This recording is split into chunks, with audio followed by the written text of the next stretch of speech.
Superman is iconically known as a symbol of hope and redemption, the best of what heroes can be and what they should represent. But even he has limits, and because of this I can count on my hands the amount of times Superman has encountered Doomsday and not immediately had to fight for his life against him, let alone forced to team up with the monster that is Doomsday. And this right here is one of those rare times as they might share the same enemy. But so what we immediately do here is pick up right above Metropolis, as an entire alien armada have not only arrived, but have threatened Superman and his entire city, with him and his now superpowered wife Lois Lane going to confront this now race of aliens who call themselves the Aftermath. And with them showing up to Earth with a war armada, the leader of this entire group has the audacity to say that they come in peace. So because of this, he then goes on to apologize and essentially tells a super duo to let's start over, let us speak in private and in peace. Because as we will find out, it seems like they have the same enemy, Doomsday, which yes, makes sense at first glance. Ideally, Superman would do anything to quell the threat of Doomsday permanently, because as you know, Doomsday has an incredible healing factor, but not only that, he can evolve and become stronger than whatever has previously bested him before. He is almost nigh unstoppable. Heck, he literally defeated and took over Hell once he got sent there, and again became stronger than ever. And now with this otherworldly alien presence coming here to help Superman take care of Doomsday, it would almost be a no-brainer. But, and here's the big part, something seems off. And with them even picking this up themselves at first, Superwoman goes on to say that she doesn't even hear this guy's heartbeat, with Clark going on to agree, and he knows why. But for now, instead of making a big deal, they're just going to hear him out, let him talk about why they have shown up to Earth in the first place. Because as his leader of this alien army goes on to say, that monster Doomsday has taken from us both. My ancestors were slaughtered by Doomsday. And yes, this entire alien armada or army are simply called the Aftermath. Why? Because they are a group of different races and different civilizations and societies of aliens who have encountered Doomsday in the past, with Doomsday just throughout the years going to different planets and different places, destroying everything that remained, or you know, the aftermath of all the chaos. Now these people have banded together and they only have one thing on their mind: revenge, which is exactly why they want Doomsday. And seemingly this is the perfect time, you know? Superman just defeated Doomsday and now he is sedated and unconscious, but still very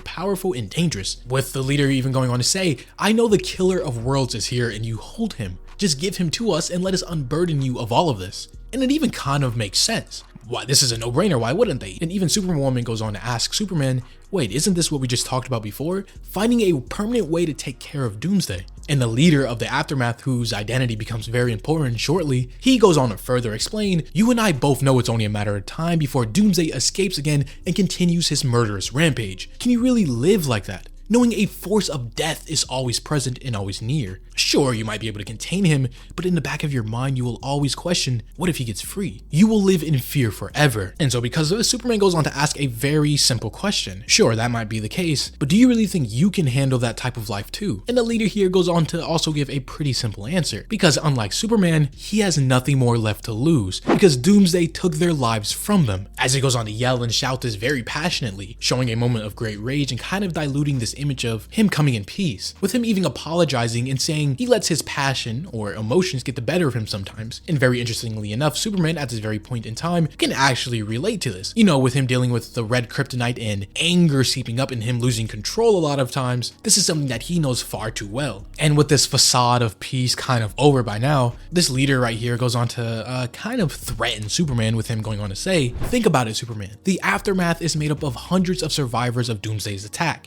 If you do not heed to my demands, the onslaught my army will rain on your world will be unlike anything you have ever seen before. Which first doubted, you know, Superman in the Heroes of Earth, Justice League, whatever, has dealt with alien invasions before, heck, even Darkseid invasions. But this alien warlord continues saying, yes, we know of your great power, but the destruction of our duel will be cataclysmic. Now you might be able to fight me and my army, but can you save everyone? Is one life lost even worth Doomsday's? Which honestly, if I was in Superman's shoes, this question would get to me a little bit. Because yes, Doomsday is almost beyond redemption. The one thing Superman tries seeing the good in everyone, Superman is a very firm believer in second chances and rehabilitation. But can you say the same for someone like Doomsday, who almost doesn't even have a soul or consciousness to even feel sorrow, to even feel regret? He is nothing but a machine of pain, anger, destruction. Clark even going on to say that he thinks about that every day. But what really worries him him is that Doomsday was created to be a weapon, and up to this point he has never learned really for what. Why did someone need a weapon like Doomsday? But the leader here going on to further press his demands for Superman and the other heroes to just hand over Doomsday, with him going on to say and further explain,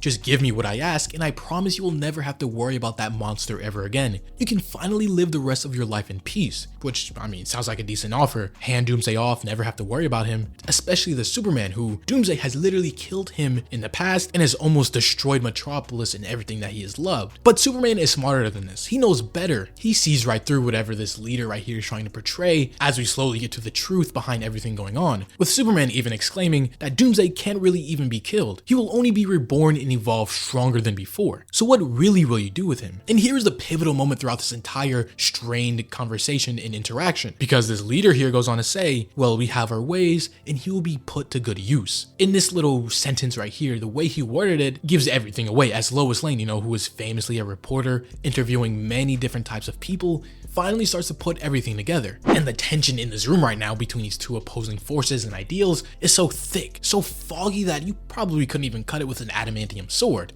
So the leader right here goes on to make one final demand, telling Superman, are you going to give me Doomsday or must I destroy everything you hold dear? Which is a bold claim in the first place, let alone talking to the Man of Steel, Superman himself. And I mean, if you wanted to get on Superman's good side and hopefully persuade him to give over Doomsday, the last thing you should be doing is threatening everything he holds dear in life with his wife present here. Because Superman even goes on to say, sure, you can threaten me, I can handle it, but you don't get to threaten Metropolis, and you also don't get to threaten my people, and you sure don't get to threaten my world. Which now, seeing that Superman is dead set on not doing it and giving Doomsday away, all hopes for a peaceful resolution is pretty much out the window at this point, as the leader of this aftermath, this alien armada, goes on to ominously float up and charge up, glowing with power, as he slowly starts to unveil and reveal his true form, his true self, while saying, I really hoped it wouldn't come to this, Superman. I believe we could have been different, that we didn't need to resort to violence, but I was wrong. As he explodes with pure energy and power, as we finally see who this leader this entire time was, Radiant. And for everybody who doesn't know, this is a very powerful being made up of living energy, pure power, who was the first person to even kill Doomsday in his original story. Of course, after dying, Doomsday evolved and then went back and tore the original Radiant apart, but it seems like he is back now and seemingly more powerful than ever, and now he wants revenge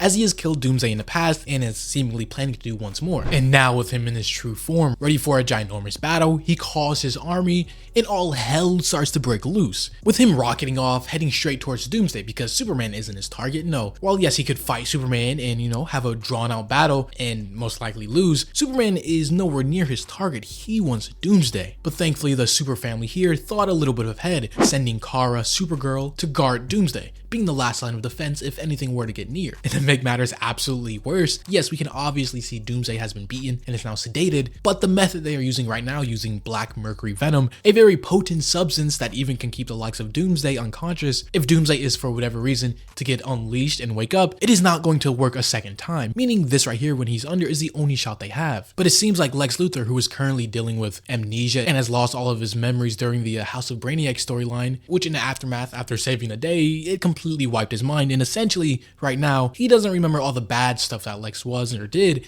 and essentially he's a good guy here. But that isn't too important. What is important here is he starts to get flashbacks of him with Brainiac, in which he starts to get an idea of how he can seemingly contain Doomsday and get him to safety, away from all this chaos and battle. But unfortunately, of course, nothing can just go right, as just then there is a giant explosion as the Radiant has finally arrived, looking like an alternate version of Dr. Manhattan, but he exclaims that he will finally have his revenge on the monster, Doomsday, that has destroyed his world. But Supergirl isn't just here for nothing. She isn't just gonna let this villain just waltz right in and take Doomsday. She is going to put up a fight. But the Radiant being a being who has killed Doomsday in the past, he's extraordinarily powerful even for Kryptonian standards, as he very effortlessly just waves her away with a beam of energy, sending her crashing down. And now with no one powerful enough to stand in his way at this very second, he sets his eyes on the prize, Doomsday, who is peacefully sleeping, unconscious, unaware of everything that is going on, if Doomsday even has a conscious or mind, that is, which we even got to see him dream previously before. So maybe there's more to Doomsday than we even know. Which actually, now that I think about it, absolutely is the case, because we've seen what Doomsday becomes in the future. The Time Trapper, which again is just another reason why Superman absolutely wouldn't just give Doomsday over. He knows that Doomsday can't be killed or permanently stopped. He met a version of Doomsday millions of years into the future after he kept evolving and unbeing able to be defeated. It became essentially a cosmic entity. Very powerful person who controls time and space. But with Superman finally catching up, racing in, he yells for the Radiant to stop, to don't do this. But the Radiant is here. He is too close to even fathom stopping now. With him going out and telling Superman, what happens next is on your soul. There will be no peace as long as Doomsday lives, while shooting an energy beam obliterating the thing that was holding Doomsday. And when I tell you this singular act right here completely angers, completely enrages Superman, well, that is an understatement. His heat vision flaring up, red energy crackling around from the red kryptonite that is infecting his system, and shooting him into this now form of his that I don't think has a name, which I'm just going to call his rage form because it sounds cool. But there's just something so scary about seeing a hero, someone who usually is very patient like Superman and has a lot of self-control, in this case lose control. It's like when you see Spider-Man stop joking and get serious, or you see Batman, the usually stoic and brooding type, look crazy and start smiling. When you see a powerful hero lose control and almost become unhinged, it is way scarier than a villain doing the same thing, because yes, we know supervillains are usually crazy and don't have that same restraint. But when heroes stop holding back and actually go full on crazy, it is usually not a pretty sight. As outside this building, just everything starts to explode. Chaos raining down the entire city, this entire alien armada attacking and waging a war. And now the rest of the heroes here gathered in Metropolis only have one current objective: to find Doomsday. A giant powerful rage monster that is unaccounted for and could be anywhere. But to make matters even worse, Superman's red levels are off the charts. He is completely out of control and unhinged. He is not in his right state of mind, meaning what can happen now is really anybody's guess. Superman might stop holding back just enough and start dropping buildings, cracking cities. But at least there is kind of a positive in all this chaos and destruction. You know how the saying, a negative and a negative don't make a positive? Well, in this case, it kind of does a little bit depending on how you look at it, because we see Doomsday and Superman finally team up, fighting side by side against a common enemy. The both negatives here being Superman out of control and in his rage form, and Doomsday being freed, the rage monster himself, only capable of pain and destruction. But it seems like they are going to be single-handedly cleaning up this giant alien army, and doing it together, even if unintentionally at that. Of course, this probably won't last long, and eventually they're going to come to blows, but for now, the iconic enemy, Superman and Doomsday, have now become brothers in arms. And just up above this entire battle up in the sky,